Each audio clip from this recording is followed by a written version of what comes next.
Alright, what is going on, you guys? This is Pitskate, and I'm not gonna lie, I literally stopped eating my lunch for this. So at San Diego Comic-Con, I saw that somebody that I'm subscribed to was live streaming The Walking Dead Season 3 gameplay, which was, I mean, it wasn't an accurate title, but the thing is, he was watching a live stream. And I'm like, well, I checked out the live stream, and it was apparently a discussion, like a conference, in regards to The Walking Dead Season 3. And I recorded it, and I'm going to share it to you guys. I mean, I did miss out on, like, the first 15 minutes because I was just finished having lunch. Or I was just finished making lunch. So, feel free to voice your opinions in the comment section below. Have a little discussion if you guys want. There is going to be a watermark on the conference. I'm sorry, but I do not claim the rights to any of the photos / the conference. I'm not even going to monetize this video. I'm going to avoid all that BS. I'm just sharing this with you guys. Also, there are going to be a lot of cuts because the stream was very laggy. Everybody was spamming a shit ton of characters in chat. It was absolutely AIDS. So I'm going to be cutting out a lot of the buffers, but you are going to see it pause a lot because I don't want to cut out any of the words that, you know, the people said or anything like that. But I do think that this is very interesting. So, and also I did finish The Walking Dead Season 2. I'm still rendering Episode 5. Episode 4 is almost done uploading, and I'm still rendering Episode 5. But yeah, I just want to get this out there to you guys. So I'm going to stop ranting, and I will talk to you guys later. Peace. Playing the fatherly figure, trying to keep her safe in this crazy world. Right. Season 2, you get to take direct control of her and sort of, you know, you're still kind of have like a fatherly instinct a lot of people have, but they really want to keep her safe. And what's interesting in the new season is we're kind of exploring a different facet of her where we have this playable character, Javier, and you're kind of more of a peer of her. She's grown up in this world. She is totally capable of taking care of herself. You know, the players from Season 1 and 2 have got her to that point. And now we get to kind of play, like, you know, basically just be a friend to her. And it's a totally different kind of relationship that you've ever had with Clementine before. So it's super exciting. And we've got actually, so this is the first screen that we saw when the announcement happened. Yeah, this one right so here, that's which immediately we see, yeah, we definitely, Clem is looking a little bit older. Yeah. And we saw the first look of Javier. And of course, then everyone had a million questions about Javier, but you know, exciting to hear that the two playable characters is going to be a part of this. I mean, I thought it was pretty interesting in Season 2 with the focus on Clem, but there were still some decisions that happened at the end that weren't necessarily Clem's decision, but had major effect on the game. So my question is, how much more difficult is it to add in the player character? I mean, you guys have experience with this in Tales from the Borderlands, and I believe Game of Thrones also. So does it make it a little bit harder in terms of the choice trees that can happen, in terms of what you might do and how the decisions might affect the game? Like, how is it exciting, or is there a layer of difficulty? It's like, wow, It's both. It's definitely, there's times where you have the really cool idea that works perfectly for the situation you need, and you're like, oh man, I'm really glad we're doing this. And then there's all the other times where you're like, here's a great moment, we can't do that for these reasons. Right. So but you know, it's similar with Borderlands had the same kind of struggle, and it kind of makes you go through 100 ideas to find the one that really works. So it's just more of a labor process doing it. But then at the end, once you look back on it, it just feels natural. And it's like, oh, of course you would do that in that moment. That makes sense. But at the time, it's frustrating. Excellent. The other thing too is just, you know, we still haven't said a lot about Javier, and we can't stress this enough that he's really central to this story. You're going to be playing as both Javi and Clem. You may not be playing as both characters in the same frame of time. Right. Okay. If I can say that without saying anything more. I think we have another screenshot we can cut to with Javi and Clem. Maybe. Another screenshot that you Actually, brought it's us? the first time anyone will have ever seen. No, well, that's Clem and AJ. Yeah. Let's cut back to Clem and AJ. Let's talk about that. Okay. So, yeah, it's. You want to talk about AJ a little bit? Yeah, I mean, yeah, with one of the things that we're really interested with the new season is kind of making a story that feels really relevant to where the books are now, And someone who is a fan of the books or the show can come in and enjoy it and kind of get to know Clementine in a different aspect than, people who have come in with season 1 and season 2 knowledge. So, like Job's saying, Javier's super integral to this story, and it's kind of a whole new story with Clem as a piece of it. And so, obviously, we're honoring what people have done in season 1 and season 2, because that's super important to us at Telltale. Right. If you played those seasons, this is a continuation for you. It feels like that.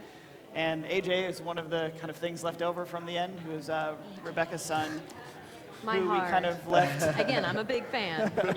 Who we sort of left Clem in this precarious situation of being the only person left to care for her, So, here, we get to explore what he's like, a little bit older, kind of like learning to become a little human, and kind of how Clem deals with that, and how that plays into other people who are just trying to survive. And maybe this is kind of, some people think it's an opportunity for the future, and other people think it's just an annoyance in the present, and it just kind of creates all this drama, which is great for us. So something that you said there, and whether you can answer this, I don't know. But and I got to be careful with spoilers here, because there's probably A story of our lives. 2 or 3 Yeah. people that Yeah. maybe haven't played yet. But there were like 2 very polarizing decisions that happened at the end of yeah. season 2. Yeah. So, if what you just said, my direct decisions will affect how the story might begin, or how things are referenced then? Yeah, there were 2 maybe strongly polarized on the web with fans, but there were multiple ways that could have gone. Right. And I could've- remember my decision having 16% shared with it, and I was like, wow, because I couldn't imagine any other way Right. for this to end, right? Right. So I couldn't believe that there were this 84 that did not experience it the way that I had I experienced know what you did. Yeah, Yeah, and I was playing it with my son, and it was like Wow. I think we super watched that intense, one, too, with emotional, Mini Wheels, yeah. intense. The thing about that too is, everyone, if you have played the previous 2 seasons, there is going to be a tailored story that is going to continue on, and you're going to understand what happened at the end of your story. And really, it's on us to bridge that gap between the previous season and this one. And more often than not, you're going to be learning about what happened as Javier is learning about Clem. Okay. And we can cut to one more from Javier, that one of 2 of them in the slaughterhouse, I think. Yeah, one more. Yeah, so they're a large portion of this story, they're together. Definitely in the first episode, we can say. And I think, oh yeah, Clem's got all of her fingers in this one. Yeah, when we released that teaser, she was missing one of her digits. And that also may or may not rest on one of the decisions that you make, so it's not on us. It's on you guys. But playing as Javier and sort of learning about this person that either the player knows already or is completely foreign to and is just coming into the series is kind of really the dynamic that we're setting up, and really just allows the player from any background to really explore where we're going here. So, and what are they? I don't know what we can say about the environment they're in right now, but It's Yeah, an I mean, definitely interesting full of environment. walkers. One thing that's interesting that we've been really trying to experiment with is, we're multiple years post-outbreak, and obviously groups of survivors have come together, and there's a lot of good people who are trying to do good things, but there's also other people who are doing, different levels of gray area things, and maybe they have good intentions, maybe they don't, but really kind of trying to take the world at that far in. What are people trying to do? And that's a lot of stuff it's actually really fun for us working with Sean and Robert and saying, hey, we had this idea of kind of what we think might be happening at this time in this area, and they're really good at coming back with this fits totally, and that actually doesn't really work as well, but this is really cool, and we hadn't really talked about that before, so that's really cool. You should run with that. And because where we're at in the fun. comics and where the video game is that society hasn't started rebuilding itself, but certain processes are up, and it's Sure. more normal than it has been since the outbreak. A bit more organization. Oh right? yeah, I mean definitely with factions and towns and defenses, and people know how to survive and keep themselves going. They know how to gather supplies and food, and social niceties may be still, Being established, we could just say. People have different opinions. But yeah, I mean, it's great to have like these new voices go, hey, this is how we see it, and then Robert goes, never thought of that, or this is what I'm planning, so let's kind of stay away from that. So it's going to be a completely different experience of how society is building than you're going to see in the comic book. So then, to kind of play off of that a little bit, in season 1 we saw Glenn and Herschel make sort of cameos in the first game. The second game, not so much. Is there any like potential tie-in as we get closer, or are those at least options that you would explore? We've explored them, yeah, for sure. We are. Yeah. I think people were trying to figure out where we were based on the teaser trailer, and I think we can say that the migration from Georgia in season 1 to kind of the Carolinas Right. in season 2, we're now kind of right in that Virginia zone. So getting real close to where some of these Sure. characters are in the comics, and I shouldn't say anything else. So, but yeah, we're It's, working pretty it's close. fun. I mean, in the comic between 126 and 127, we had a huge undefined time gap. Right. So a lot of stuff kind of happens in then. So that's actually where the Michonne story came into play. So we Right. played with continuity in there. That was and now we're looking at how this fits in and where that can fit with that. So yeah, it's not quite present day in the comic, but it's not far behind. So it's interesting to see what kind of smart connections we can make without bringing the whole cast over. What makes sense for the story that we're telling. And going back to the time jump a little bit, and this, Melissa, talked to you about this, because in season 1, it's sort of, Lee was the protector. Clem certainly was not totally capable of handling herself, but in Right. season 2, we definitely saw how the world was affecting her, and maybe kind of had a father figure sort of in. You could maybe depend on how you look at it. Right. Perspective, my right. friend. Yeah. Yeah. But so far in everything we've seen, I feel like Clem is like the more independent character than she ever was. Is that kind of how you feel? Yeah, for sure. I mean, I feel like that really started in season 2. I mean, it was a great cast of characters. It was amazingly written, and there were a few characters, obviously, that had the potential to be like, we're going to go to the end, and we're going to, but she was already needing to, basically, there was a lot of points in the game where she was surrounded by a bunch of, like, I don't want to say idiots. I'm not trying, but you know what I mean? Like, oh, God, people, come on. Like, she He's from was Florida. Stupid shit Yeah. just comes out of his mouth sometimes. So, I mean, she definitely, just the change from season 1 to season 2, and then I think into season 3, it's been very organic, and Clementine is just totally set up to be this amazing, independent character that can carry the game I think, and keep living forever one and of the ever. contrasts as well is like she's been so far removed from family for years, and is kind of struggling to kind of find some semblance of Something, that yeah. or something. And Javier, there's one more screen we can cut to of Javier.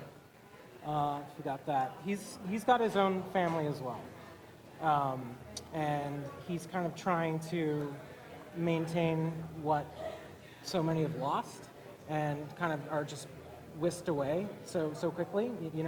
For some they were gone years and years ago during the outbreak, and you're going to be exploring more of his own family and sort of his own struggles to keep them together as well. So. Can we talk a little bit, this screenshot especially, I mean, watching the visuals evolve sort of over the 3 seasons as well, this to me speaks of a lot more detail than I feel like we have seen in the past. Can you talk at all about sort of changes in what has been made to that in this particular season?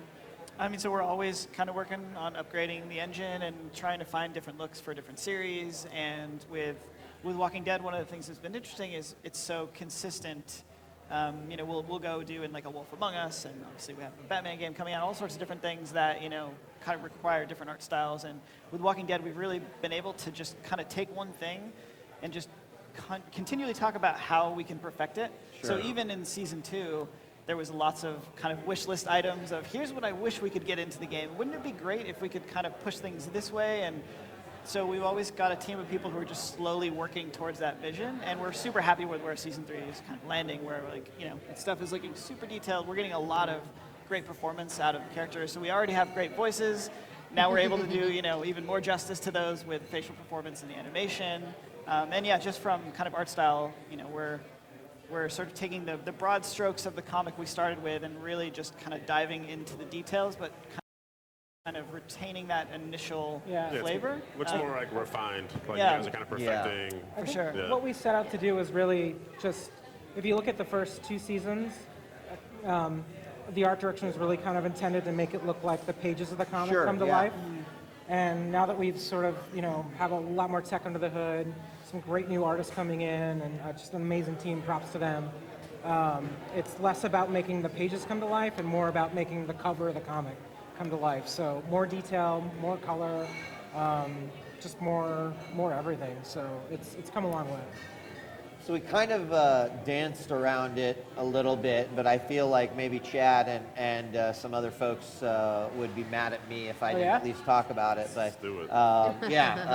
Kenny. Oh, man. Danny. One of my favorites. And definitely, it kind of, like I said, some polarizing decisions make it go either way. But people want to know, like, are we going to see him? What's happened with Kenny? Where is Kenny's chapter? I'm sure this is an unanswerable question. I guess my question is, why do you like Kenny so much? So, interestingly enough, like, I don't know if I was the biggest fan of Kenny in the first season. Sure, yeah. But for me personally, and this is what I love about these games too, is that your own personal experiences very heavily weigh into the decisions that you make. Father to a 10-year-old, Kenny definitely puts himself into a father's role, whether other people like that or not in season 2. And I related to that really well. So for me, it's like, well, yeah, he's the dad that everyone maybe doesn't want, but probably needs, right? So I don't know. That's about as close as I can No, come, I Sean. can see that. I mean, I'm a new father, and how I interact with storytelling and other media is like completely changed, especially when children are involved. So I mean, when I played through season 1 and 2, I was not. So I just, he wasn't my cup of tea. Right, right. So you. yeah, Well, I'm I don't want to. not I I'm can't not worried spoil. about Kenny's fate. Yeah, so I mean, I know there's a lot of people out there, Karen, and of course everyone has their favorites and always is asking, well, what happened to this? Are we ever going to find out that? So if you want to tell me just wait, then I can. Well, it's also conditional based on the ending you came away from with season 2. Okay. Because there's actually a pretty broad range. There's a lot of things even that can happen nuance to different how, characters. like, if Kenny didn't make it from season 2, if you're watching this and you haven't played season 2, come on. He just did it for you. Yeah. If Floodgates open. if he didn't make it, there's a couple different subtle ways, important ways that he may have not made it. And you may have pulled a trigger, or you may not have pulled a trigger, and he could still not have made it. Or he could have brought you somewhere, or you could have gone with him, even if you tried. There's a lot of subtlety to that relationship on the Kenny side and also the Jane side, and also, even more importantly, on Clementine's own independent, taking her own path side. And, we're writing for all of that. There's story for all different paths and all different options. But it's going to be bridged in a way that I think is surprising and unique. And should we say anything more, we're going to have to put our foot in our mouth. Perfect, because we only have time for about 1 or 2 questions, and this one actually came from social media, but a discussion or just a quick talk of favorite moments in the 2 seasons, and even beyond, right? Because we've got Michonne, we've got 401 Days. Any like your most memorable moments that?